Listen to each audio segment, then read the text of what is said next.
Here comes the noise, and we're away well. We're away very well for Charlie French, and also Crockett beating Duran on the gear change just there. A bit snatchy maybe for Pat Duran. Maybe just a clear gear change for Alan Crockett, who's trying to force his way through a car that's already there in Charlie French. But Charlie French has the lead. Pat Duran manages to see off the challenge from Crockett, and Tapscott behind him too.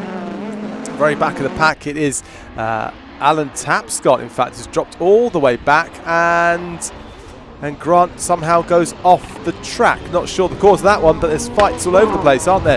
Battles left, right and centre. There's Emery fighting the back of Bristow. There is damage, a lot of damage to Crockett's car, and that might be just where it rubbed the side of Pat Duran a few moments ago. But it is Charlie French who leads the way, and Alan Crockett has worked his way up into P2 from the outside of that front row, getting the jump on Pat Duran, who's dropped down to P3. There is Pat Duran, then it's Bristow, then it's the 71 Stuart Emery in the Volvo 242. That bumper, that bonnet even is lifting up on the left-hand side. The catch seems to have opened up, a bit unusual for that to happen, but from some sort of contact anyway, some rubbing. Couldn't have had anything to do with Andy Grant because he was too far out of the way, surely. But there is Crockett, and he's right on the back of French, and these two have been nibbling away at each other all the time. And Crockett says, well, I've done one side of my car, I might as well try and do the other one. In that Opel Kadett GTE, up against the Ford Escort Mark II. Pat Duran behind in another Ford Escort Mark II, the red and white. It's well out of shots. Remember, no joker in this class here for the final race of the day, and it's a 5-lapper too. Remember, it's not a 6-lap, it's 5 laps in this final.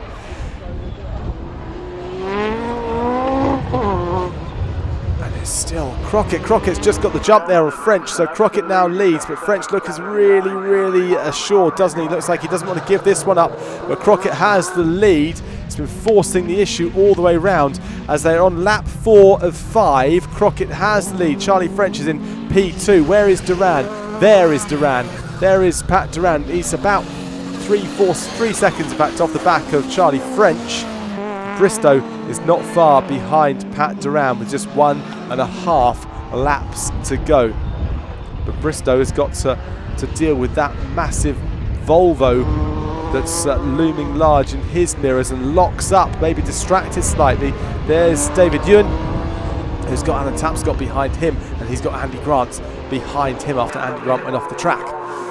There is Duran, there's Bristow, there is Emery still going for it. 1 lap, final lap we're on right now. Our race leader Alan Crockett up ahead.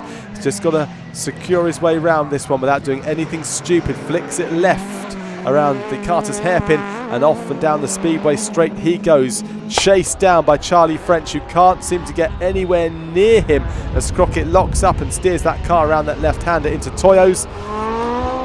Then he goes round Senna's to take the victory. Alan Crockett gets it done here as the marshal waves the flag with aplomb. Charlie French in second. Pat Duran comes through to take that last podium position.